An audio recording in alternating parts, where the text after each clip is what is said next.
Assalamualaikum warahmatullahi wabarakatuh. Di sini saya akan menjelaskan mengenai proyek yang saya buat di Praktikum Sains Data Geospasial Lanjut di acara ketiga. Jadi, secara umum, proyek yang saya buat di acara ketiga ini adalah mengenai deteksi objek, yang mana deteksi objeknya ini memanfaatkan suatu teknologi berupa Geo AI. Nah, sebelum saya lanjut masuk ke dalam proyek yang saya buat, saya akan menjelaskan secara umum terlebih dahulu, secara dasar, apa itu Geo AI dan cabang-cabang di bawahnya. Jadi, untuk Geo AI sendiri atau Geospatial Artificial Intelligence merupakan salah satu konsep yang dimana di dalamnya itu menggabungkan kecerdasan buatan atau AI dengan teknologi spasial. Teknologi geospasial untuk menganalisis tentunya, lalu memahami dan juga membuat prediksi berdasarkan data yang memiliki informasi berupa lokasi geospasial. Nah, informasi lokasi geospasial itu dapat berupa koordinat atau lokasi yang dia itu sifatnya relatif dan juga absolut tadi koordinat. Nah, eh di dalam Geo AI ini atau Geospatial Artificial Intelligence ini terdapat turunan-turunan cabang yang dimana dua di antaranya adalah machine learning dan juga deep learning. Nah, untuk proyek acara ketiga yang saya buat ini, em, Geo AI yang dimanfaatkan itu adalah berupa deep learning. Nah, jadi, deteksi objek yang dilakukan atau object detection yang dilakukan pada acara ketiga ini memanfaatkan deep learning, yang mana deep learning ini merupakan, seperti yang saya sebutkan sebelumnya, merupakan cabang dari, AI, Geo AI atau Geospatial Artificial Intelligence dalam melakukan pengolahan citra digital. Nah, eee, untuk deteksi objek sendiri pada deep learning ini, eee, saya menggunakan metode SSD. Nah, SSD ini merupakan single shot detector. Nah, single shot detector sendiri merupakan salah satu model dari deep learning yang dimana kelebihan dari SSD ini dia itu lebih efisien dan juga lebih cepat untuk mendeteksi objek dalam suatu gambar atau suatu video. Nah, dalam praktikum kali ini, mmm, objek deteksi objek dilakukan pada suatu gambar berupa foto udara. Nah, Eee, karena saya telah menjelaskan proses dasarnya pengertian dasar atau teori secara umumnya, saya akan, melanjutkan dengan, penjelasan mengenai project saja. Nah, kalau untuk projeknya sendiri, di sini itu seperti yang saya sebutkan sebelumnya bahwa, metode SSD ini bekerja pada suatu gambar. Nah, di sini saya menggunakan foto udara berupa foto udara dari, Lawang Agung. Nah, untuk pemerolehan citranya sendiri atau pemerolehan foto udaranya sendiri itu didapatkan dari OpenAerial Map, di mana OpenAerial Map ini dia menyediakan data-data yang di mana pemerolehan data ini kemudian saya akan lakukan akuisisi data. Nah, proses akuisisi data yang saya lakukan itu berupa masking, di mana data yang didapatkan dari OpenAerial Map itu sebelumnya memiliki area kajian yang besar. Jadi, apabila ini berbentuk seperti huruf T, kemudian, yang dimuat pada Open Aerial Map itu dia berbentuk kotak seperti ini. Jadi dia itu seperti ada bingkainya. Nah, untuk melakukan akuisisi data sehingga data tersebut siap untuk dilakukan pengolahan lanjutan, maka saya, melakukan yang namanya masking, masking dari foto udara untuk memfokuskan si foto udara itu agar dia itu hanya mendeteksi apa yang menjadi area kajian. Nah, di sini yang menjadi area kajian itu adalah Lawang Agung tadi. Nah, setelah melakukan masking, itu merupakan salah satu proses akuisisi datanya. Kemudian selanjutnya saya langsung, beralih ke proses selanjutnya yaitu pengambilan data sampel. Namun sebelum dilakukan pengambilan data sampel, perlu dilakukan sebenarnya tahap ini itu sifatnya opsional, tapi untuk mempermudah, saya melakukan bookmark, di mana dia itu adalah untuk menandakan lokasi-lokasi yang di mana sekiranya dia itu akan diambil data sampelnya. Nah, data sampel yang diambil di sini berdasarkan bookmark. Bookmark yang saya buat ini ada 3, ada di area sini, di sini, dan juga di sini yang berwarna merah-merah ini. Nah, fungsi dari bookmark tadi itu untuk menandai lokasi mana saja yang akan diambil sampelnya, sehingga kita itu memiliki fokus utama untuk mengambil sampel-sampel secara menyebar, namun juga sampelnya itu banyak, namun juga menyebar gitu. Nah, setelah melakukan bookmark tadi, selanjutnya adalah melakukan pembuatan sampel atau pengambilan sampel kelapa sawit. Eee, di sini, tool yang saya gunakan itu adalah image classification tool. Nah, prosesnya dilakukan dengan pendefinisian kelapa sawit di sini. Nah, ini contohnya, saya mengambil data-data kelapa sawit di sini dengan image classification tool, di mana, data-data yang saya ambil itu tidak hanya kelapa sawit dengan dengan satu kondisi tertentu. Namun di sini saya mengambil sampel dari kelapa sawit itu dengan banyak kondisi, seperti kelapa sawit muda, kelapa sawit tua, atau kelapa sawit yang, tergolong sehat, atau kelapa sawit yang memang dia itu, tidak sehat, atau dia itu kelapa sawit tumbuhan kelapa sawit yang sudah mati gitu. Ditandai dengan warna-warnanya yang, ada yang berupa warna kuning, hijau, dan juga coklat, tergantung pada,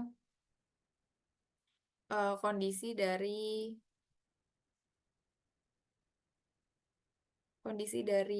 kelapa sawitnya. Apabila hijau, jadi, tanaman kelapa sawit yang sehat itu dia berwarna hijau. Dan ukurannya atau usianya itu dilihat dari ukuran kelapa sawitnya, apakah dia kecil ataukah dia besar. Di sini saya ambil semua, sampelnya. Nah, ini sampel yang saya ambil ada di sebelah sini, yang sudah saya ambil. Nah, karena sudah saya ambil di sini, saya akan coba langsung tutup saja terlebih dahulu. Nah, tadi karena sudah melakukan pengambilan sampel, kemudian langkah selanjutnya itu adalah melakukan ekspor data training. Nah, di sini, kita sudah mulai menerapkan yang namanya deep learning tadi. Nah, jadi di sini tuh masih persiapan data hasil sampel tadi, data sampel training yang sudah diambil tadi, untuk kemudian diekspor sehingga data tersebut siap untuk dilakukan pemrosesan dengan melalui deep learning.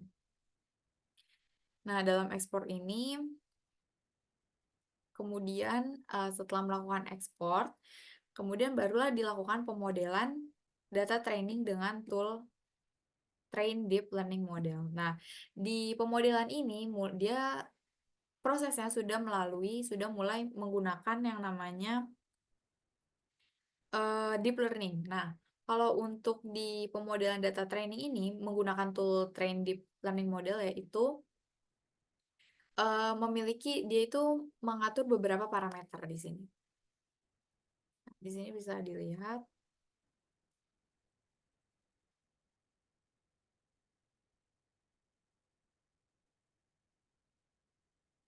Nah, ini Train Deep Learning Modelnya. Di sini ada beberapa parameter, di mana di sini itu ada input training datanya, output modelnya, pengaturan pengaturan direktori penyimpanannya. Lalu di sini model type-nya itu yang digunakan adalah single shot detector seperti yang tadi saya sebutkan, yaitu untuk object detection. Nah, di sini nanti ada value-nya. ResNet yang saya gunakan itu adalah ResNet 50. Nah, kemudian nanti itu dia ada di environment sini itu ada prosesor type-nya. Jadi prosesor yang ingin kita gunakan itu apa? Kalau untuk training deep-nya ini saya menggunakan prosesor GPU yaitu grafik dari prosesor yang device saya gunakan. Di sini saya menggunakan AMD Radeon Graphics. Nah, setelah melakukan train deep learning model ini, nantinya dia di bagian parameter itu dia ada pengaturan max epoch di sini. Nah, epoch di sini itu dia nantinya berfungsi kemudian dia itu akan berfungsi uh, untuk memodelkan hasil trainingnya atau memodelkan deteksi objek berdasarkan kedetilan pembacaan deep learning-nya. Jadi semakin tinggi nilai epochs-nya, itu dia semakin tinggi nilai epochs-nya maka semakin tinggi juga kedetilan, semakin detail juga si deep learning ini bekerja dalam mendeteksi objek gitu. Nah, untuk epochs yang saya gunakan di sini adalah sebesar 30, menyesuaikan dengan grafik menyesuaikan dengan prosesor yang saya miliki. Nah, penggunaan 30 ini kualitas dari penggunaan epox 30 ini dia itu termasuk ke kualitas sedang karena masih ada yang di atasnya berupa 50 dan juga ada yang di bawahnya yaitu 10. Nah, kemudian setelah melakukan pengaturan epox ada pendeteksian objek kelapa sawit. Nah, pendeteksian objek ini kemudian dilakukan dengan menggunakan detect objects di sini. Sama seperti sebelumnya dilakukan eh, pengaturan parameter dan juga environment di sini. Nah, untuk deteksi objek di sini itu dia mulai setelah mendapatkan model tadi, model dari trainingnya, kemudian diterapkan dengan deteksi objek kelapa sawit yang dia itu memiliki uh, interpretasi dan juga sensor yang sama dengan kelapa sawit yang diambil sebagai sampel gitu. Sehingga dia kelapa sawit yang belum dijadikan sampel itu akan didefinisikan sebagai kelapa sawit melihat dari interpretasi serta eh, sensor yang ditangkap oleh foto udara oleh kamera foto udara yang digunakan. Nah, kemudian dilakukan pengklasifikasian kesehatannya berdasarkan penghitungan vari.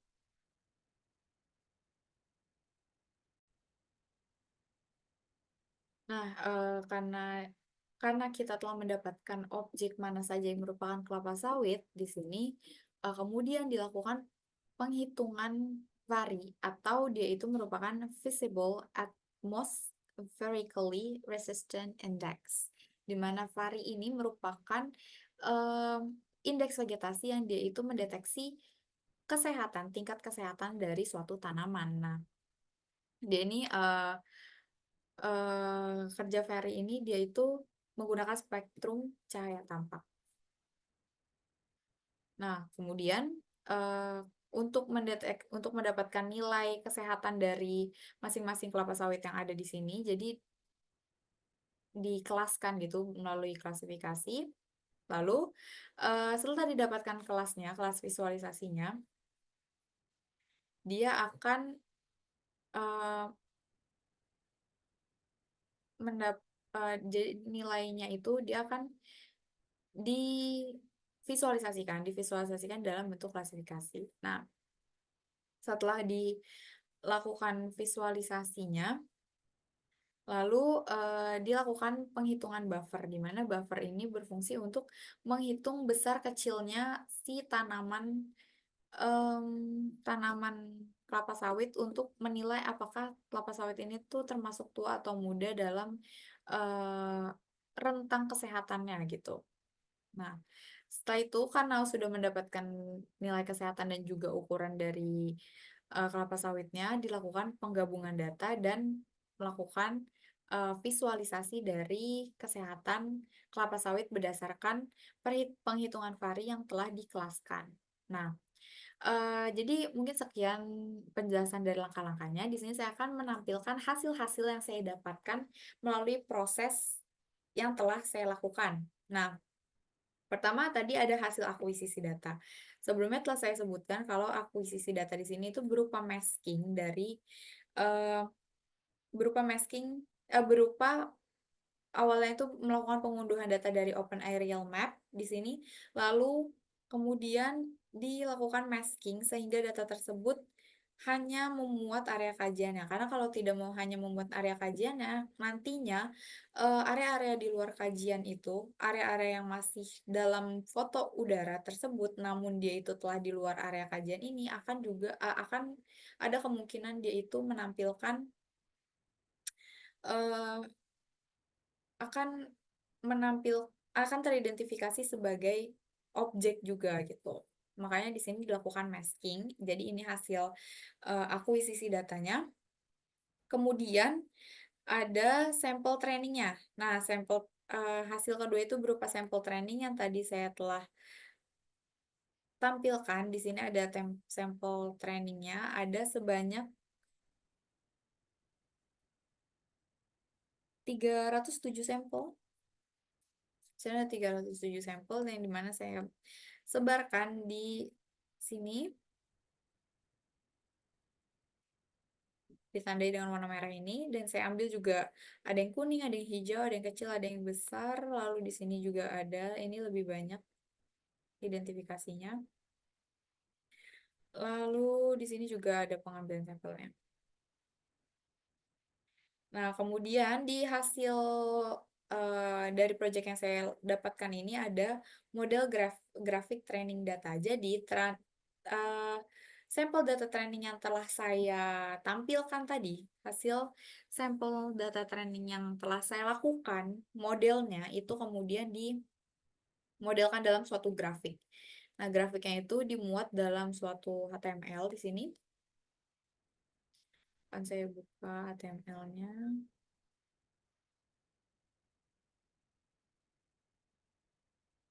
Nah, ini dia. Ini eh, hasil dari grafik pemodelan training data yang didapatkan melalui metode single shot detector.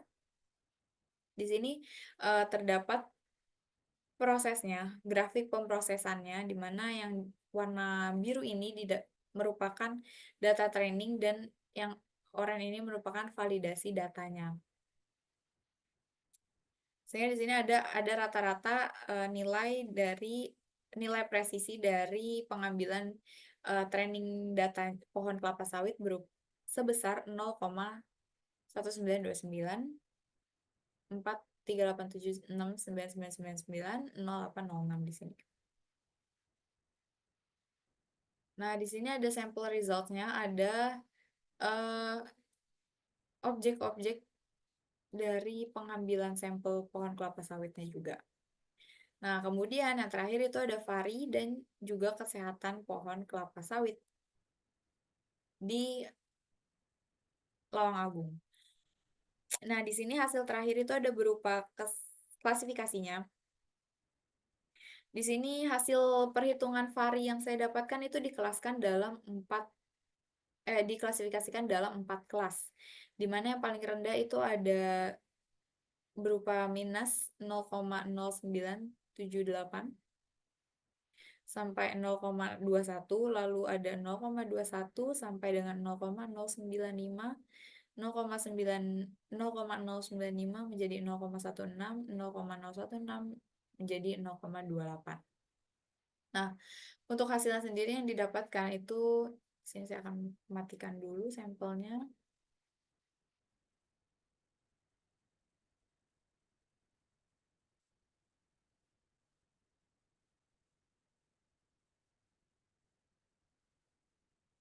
Nah, untuk hasil dari varinya sendiri itu hanya didapatkan sebanyak deteksi objeknya hanya didapatkan seperti ini. Nah, hasil seperti ini itu menandakan bahwa proses deteksi objeknya itu melalui yang namanya underfitting. Jadi, eh, underfitting sendiri itu adalah kondisi di mana jumlah epoks itu terlalu sedikit sehingga model itu tidak belajar cukup banyak pola dari data menyebabkan performa deteksi yang buruk. Jadi karena epoks yang saya gunakan itu sebesar 30 dan karena epox 30 ini merupakan epox yang terbilang standar, jadi dia ini tidak mempelajari lebih banyak gitu, karena deep learning-nya itu tidak mempelajari lebih banyak pola dari data yang diambil, yaitu data sampelnya. Nah, sehingga untuk mengatasi solusi ini, jadi karena yang didapatkan seperti ini, untuk mengatasi solusi ini, yang perlu dilakukan itu adalah, apabila kita mempunyai device yang memang hanya mampu menggunakan evox yang dia itu nilainya standar, maka solusi lainnya itu adalah dengan menambahkan persebaran dari sampel yang diambil, menambahkan persebarannya dan juga, menambahkan jumlahnya, gitu. Jadi, sampelnya itu harus ditambahkan lebih banyak dan juga harus lebih tersebar dan tidak berkelompok seperti tadi, gitu. Sehingga nanti, eee si modelnya itu akan mempelajari lebih banyak pola dari, dalam hal ini itu dari kelapa sawit, gitu. Jadi mungkin cukup sekian penjelasan dari saya. Wassalamualaikum warahmatullahi wabarakatuh.